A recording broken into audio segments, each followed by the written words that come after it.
बिस्मिल्लाह जी टिक टाक आलियो संगियो भराओ बेलियो मित्रों सजनों मक्खन दिओ पेड़ियो मलाई दिओ ढूंढियो की हाल है तुहाडे सब दा। अज फिर नवी वीडियो और नवा पिंड लैके साडी टीम सोहने पिंड पंजाब दे तुहाडी खिदमत दे विच हाजिर है ते पिंड दा नाम है शाबदीवाल, तहसीलो जिला गुजरात। ए पिंड शहर गुजरात तो तकरीबन 2 किलोमीटर दूरी ते और शहर डिंगा तो तकरीबन 29 किलोमीटर दूरी ते वाक़ है। मैं जिस रोड ते मौजूद हाँ इनू गुजरात डिंगा रोड आखदे ने और जी वीडियो तुम मुलाहिजा फरमा रहे हो इस दे वास्ते ताउन किया है चौधरी फैसल जमान गुज्जर साहब ने जेड़े इस वक्त स्पेन अपना कारोबार कर रहे हैं। अल्लाह ताला आपनू मजीद तरक्कियां अता फरमाए। इस पिंड दे विच साडे मेजबान ने जनाब चौधरी जब्बार साहब जेड़े पंजाब पुलिस दे विच नमाया खिदमत सर अंजाम दे रहे हैं। अल्लाह ताला आपनू सलामत रखे। इस तो अलावा जनाब चौधरी आसम गुज्जर साहब भी साडे मेजबानां दे विच शामिल ने। आपनू सलाम अर्ज करने आ। अगर तुसी भी अपने पिंड की वीडियो बनवाना चाहते हो तो साडा राबता नंबर स्क्रीन के उत्ते मौजूद है। साडे नाल राबता करो, इंशाअल्लाह साडी टीम तुहाडे पिंड दे विच जरूर हाज़री देवेगी और तुहाडे पिंड नूं पूरे पाकिस्तान दे विच बहावेगी। अगर तुसी YouTube इस्तेमाल करते हो तो असी उत्थे भी तुहाडा साथ दे रहे हैं। साडे चैनल का नाम है सोहने पिंड पंजाब दे। अज तो कुछ दिन पहले असी किरे जाना सी ते एक असी दोस्त नूं कॉल की कि जनाब अली सुबह तुसी सानू टाइम देना है ते साडे नाल फलानी जगह ते चलना है। वो कहन लगा कि मैं सुबह हिसाब किताब ला के ते तुहानू जरूर दसांगा। सुबह ही असी कॉल की ओ भाई होरी साडे कोले आ गए ते कहन लगे मैं फलां फलां बहाना करके ते बेगम नूं फलां फलां चीज़ दस के ते मैं आ गया वां।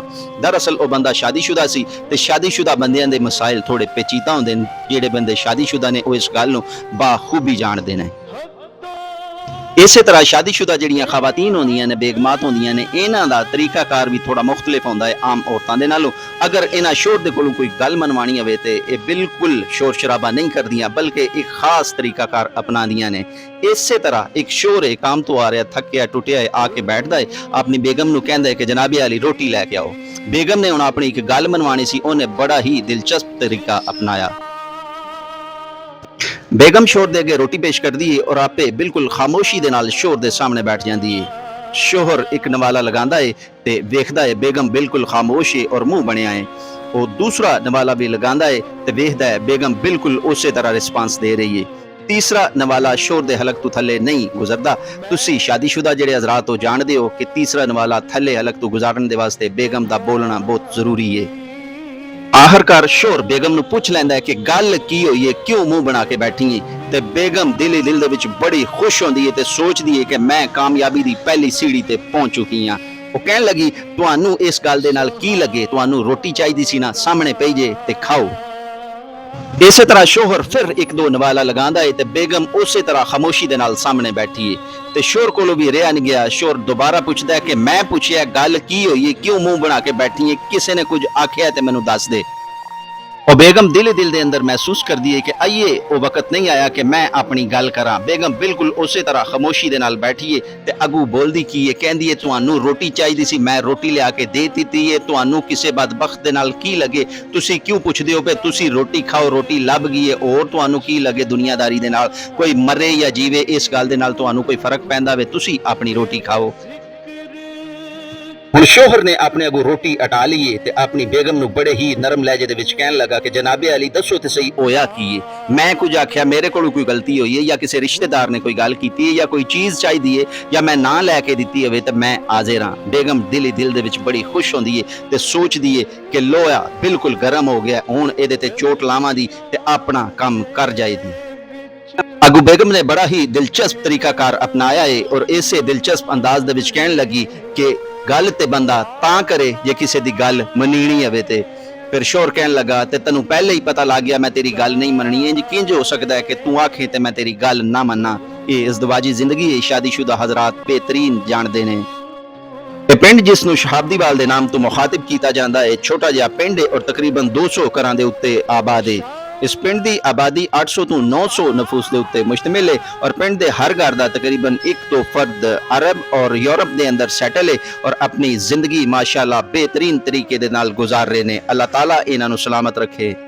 इस पिंड दे विच एक जामिया मस्जिद है जिसका नाम जामिया मस्जिद गौसिया शाबदीवाल है। इस दे अंदर इमामत दे फराइज सर अंजाम दे रहे हैं साहबजादा मोहम्मद शफकतुल्लाह कादरी साहब और खिताबत दे वास्ते वजीराबाद तो तशरीफ ले आमदे ने हजरत अलामा मुफ्ती मोहम्मद वकास अहमद साहब। अल्लाह ताला आप दे इल्म और अमल दे विच बरकतां अता फरमाए।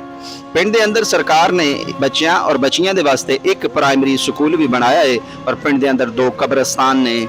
ਪਿੰਡ ਦੇ ਇਰਦ ਗਿਰਦ ਜਿਹੜੇ ਪਿੰਡ ਵਾਕਿਆ ਨੇ ਉਹਨਾਂ ਦੇ ਨਾਮ ਕੁਝ ਇਸ ਤਰ੍ਹਾਂ ਨੇ: ਚੇਚੀਆਂ, ਡੇਰੂਕੁੰਨਾ, ਦੁਲਖੁਰਦ ਔਰ ਦਿੱਤੇਵਾਲ। इस पिंड दी मशहूर सियासी और समाजी शख्सियात दे विच शामिल ने जनाब चौधरी शौकत हयात गुजर साहिब और चौधरी मुदस्सर इकबाल पप्पू साहिब। अल्लाह ताला आप नू सलामत रखे। सामने वीडियो दे विच तुसी इस पिंड दे वाहिद सरकारी स्कूल दा नज़ारा कर रहे हो जिहड़ा सरकार ने बच्चियां और बच्चियां दे वास्ते प्राइमरी स्कूल बनाया है। इस पिंड दे एक कब्रिस्तान दे अंदर बाबा जी फतेह मोहम्मद गाजी सच्ची सरकार साहिब दा भी मेज़ार मौजूद है जिसदा नज़ारा तुसी कर रहे हो। आप दी कब्रे पुर अनवर तकरीबन 9 गज लंबी है। अल्लाह ताला आप दी कब्रे पुर अनवार दे उत्ते मजीद रहमतां और बरकतां नाज़िल फरमाए। वीडियो दे विच तुसी इस मेज़ार दा नज़ारा कर रहे हो। पिंड दे जिस कब्रिस्तान दे अंदर ये मेज़ार वाक़या है इस कब्रिस्तान दे नाल ही एक जनाजागाह भी है और नाल ही बच्चियां और बच्चियां दे वास्ते सरकार ने प्राइमरी स्कूल भी बनाया है। सामने वीडियो दे विच इस पिंड दी जामिया मस्जिद गौसिया दा नज़ारा तुसी कर रहे हो। इस दे विच इमामत दे फराइज़ सर अंजाम दे रहे ने साहबजादा मोहम्मद शफकतुल्लाह कादरी साहिब। अल्लाह ताला आप नू सलामत रखे।